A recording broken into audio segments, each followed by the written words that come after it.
difficult for him not to say more, to tell her nothing but that. He opened his mouth to tell her she had behaved unbecomingly, but he couldn't help saying something utterly different. "What an inclination we have, though, for these cruel spectacles," he said. "I observe—" "What? I don't understand," said Anna contemptuously. He was offended, and at once began to say what he had meant to say. "I'm obliged to tell you," he began. So now we are to have it out, she thought, and she felt frightened. "I'm obliged to tell you that your behavior has been unbecoming today," he said to her in French. "In what way has my behavior been unbecoming?" she said aloud, turning her head swiftly and looking him straight in the face, not with the bright expression that seemed masking something, but with a look of determination under which she concealed with difficulty the dismay she was feeling. "Careful," he said, pointing to the open window opposite the coachman. He got up and pulled up the window. "What did you consider unbecoming?" she repeated. "The despair you were unable to conceal at the accident to one of the riders." He waited for her to answer, but she was silent, looking straight before her. "I have already begged you so to conduct yourself in society that even malicious tongues can find nothing to say against you. There was a time when I spoke of your inward attitude, but I am not speaking of that now. Now I speak only of your external attitude. You have behaved improperly, and I would wish it not to occur again." She didn't hear half of what he was saying. She felt panic-stricken before him, and was wondering whether it was true that Vronsky was not killed. Was it of him they were speaking when they said the rider was unhurt, but the horse had broken its back? She merely smiled with a pretense of irony when he finished, and made no reply, because she hadn't heard what he said. Alexey Alexandrovitch had begun to speak boldly, but as he realized plainly what he was speaking of, the dismay she was feeling infected him too. He saw the smile, and a strange misapprehension came over him. "She's smiling at my suspicions. Yes, she will tell me now what she told me before, that there is no foundation for my suspicions, that it's absurd." At that moment, when the revelation of everything was hanging over him, there was nothing he expected so much as that she would answer mockingly as before that his suspicions were absurd and utterly groundless. So terrible to him was that which he knew, that now he was ready to believe anything. But the expression of her face, scared and gloomy, didn't now promise even deception. "Possibly I was mistaken," said he. "If so, I beg your pardon." "No, you were not mistaken," she said deliberately, looking desperately into his cold face. "You were not mistaken. I was, and I could not help being in despair. I hear you, but I'm thinking of him. I love him. I'm his mistress. I can't bear you. I'm afraid of you, and I hate you. You can do what you like to me." And dropping back into the corner of the carriage, she broke into sobs, hiding her face in her hands. Alexey Alexandrovitch didn't stir, and kept looking straight before him.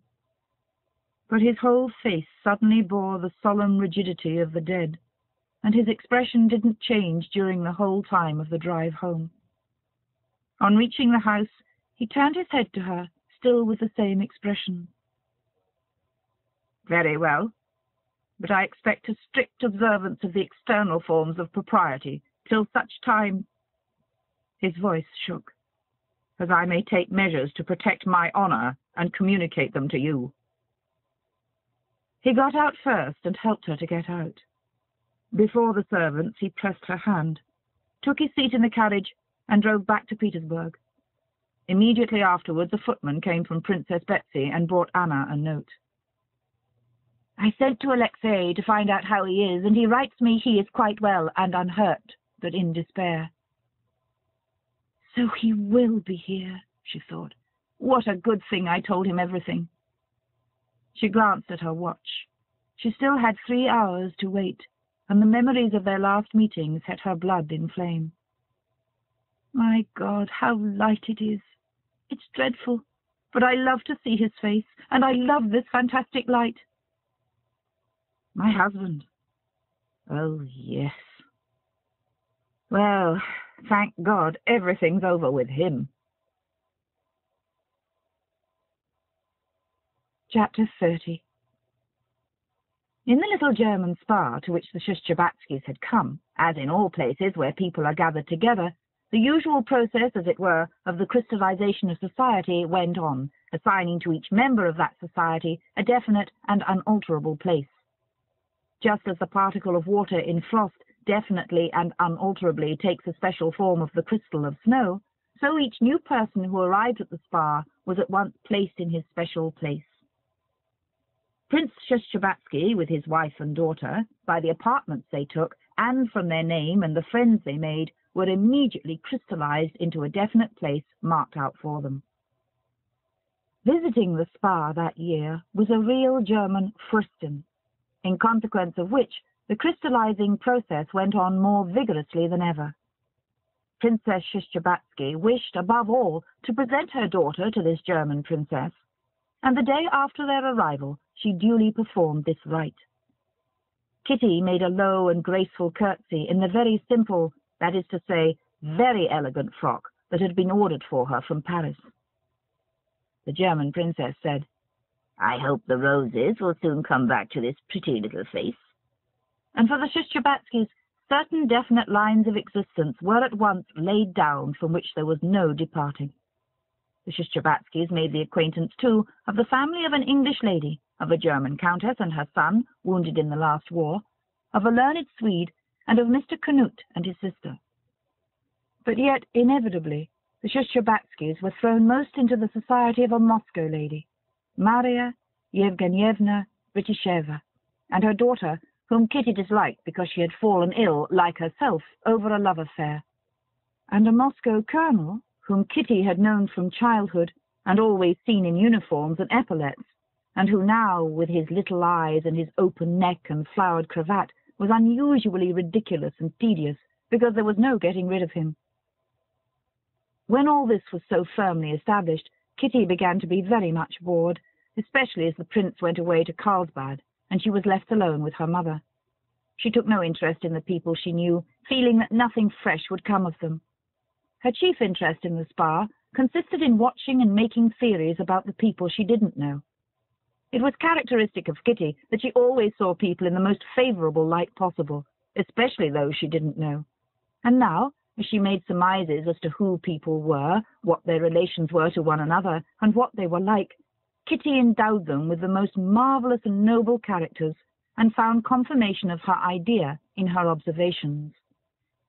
Of these people, the one that attracted her most was a Russian girl who had come to the spa with an invalid Russian lady, Madame Stahl, as everyone called her. Madame Stahl belonged to the higher society, but she was so ill that she couldn't walk, and only on exceptionally fine days she made her appearance at the spa in a wheelchair. But it was not so much from ill health as from pride, so Princess Shushchabatsky interpreted it, that Madame Stahl had not made the acquaintance of anyone among the Russians there. The Russian girl looked after Madame Stahl, and besides that, she was, as Kitty observed, on friendly terms with all the invalids who were seriously ill, and there were many of them at the spa, and looked after them in the most natural way. This Russian girl was not, as Kitty gathered, related to Madame Stahl, nor was she a paid attendant. Madame Stahl called her Varenka, and other people called her Mademoiselle Varenka. Apart from the interest Kitty took in this girl's relations with Madame Stahl and with the other unknown persons, as often happened, she felt an inexplicable attraction to Mademoiselle Varenka, and was aware, when their eyes met, that she too liked her.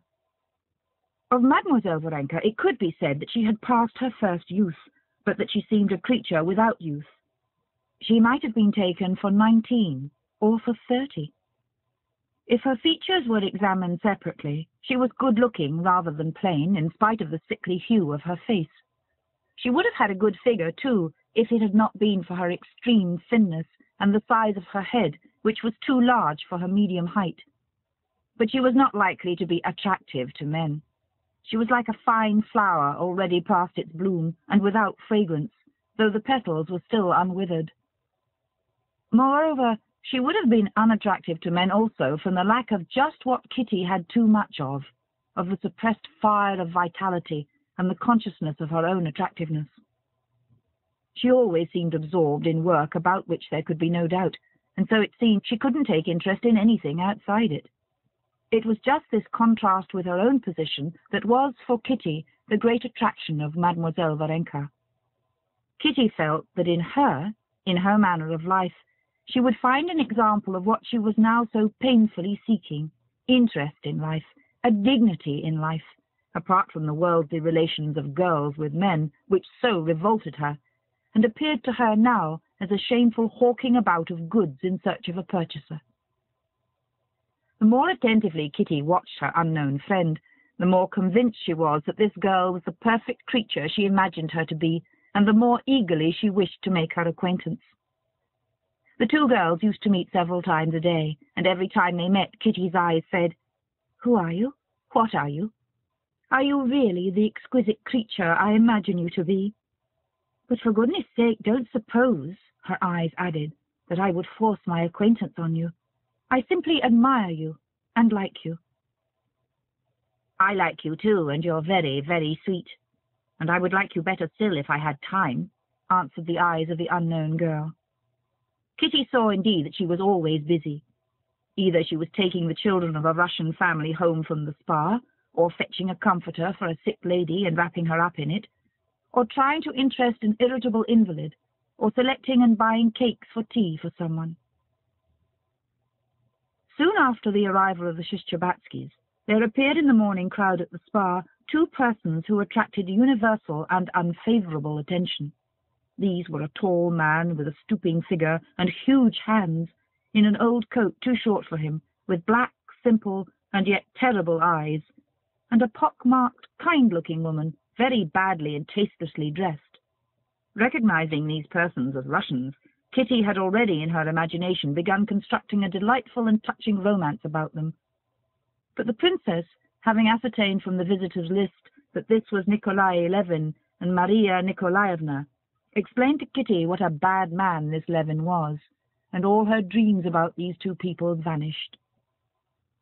Not so much from what her mother told her as from the fact that it was Konstantin's brother, this pair suddenly seemed to Kitty intensely unpleasant.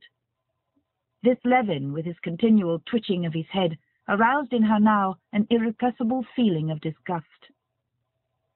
It seemed to her that his big, terrible eyes, which persistently pursued her, expressed a feeling of hatred and contempt, and she tried to avoid meeting him. Chapter 31. It was a wet day. It had been raining all morning, and the invalids with their parasols had flocked into the arcades. Kitty was walking there with her mother and the Moscow colonel, smart and jaunty in his European coat, bought ready-made in Frankfurt. They were walking on one side of the arcade, trying to avoid Levin, who was walking on the other side. Varenka, in her dark dress, in a black hat with a turned-down brim, was walking up and down the whole length of the arcade with a blind Frenchwoman. And every time she met Kitty, they exchanged friendly glances. "Mamma, couldn't I speak to her?" said Kitty, watching her unknown friend, and noticing that she was going up to the spa, and that they might come down there together. "Oh, if you want to so much. I'll find out about her first and make her acquaintance myself," answered her mother. "What do you see in her that's so unusual? A companion she must be. If you like, I'll make acquaintance with Madame Stahl. I used to know her belle-sœur," added the princess, lifting her head haughtily. Kitty knew that the princess was offended that Madame Stahl had seemed to avoid making her acquaintance. Kitty didn't insist. "How wonderfully sweet she is," she said, gazing at Varenka just as she handed a glass to the Frenchwoman. "Look how natural and sweet it all is." "It's so funny to see your infatuations," said the princess. "No, we'd better go back," she added, noticing Levin coming toward them with his companion and a German doctor, to whom he was talking very noisily and angrily. They turned to go back, when suddenly they heard not noisy talk, but shouting. Levin, stopping short, was shouting at the doctor, and the doctor too was excited. A crowd gathered around them. The Princess and Kitty beat a hasty retreat, while the Colonel joined the crowd to find out what was the matter. A few minutes later the Colonel overtook them. "What was it?" inquired the Princess. "Scandalous and disgraceful," answered the Colonel. "The one thing to be dreaded is meeting Russians abroad. That tall gentleman was abusing the doctor, flinging all sorts of insults at him because he wasn't treating him quite as he liked, and he began waving his stick at him. It's simply a scandal." "Oh, how unpleasant," said the Princess. "Well, and how did it end?" "Luckily, at that point, the one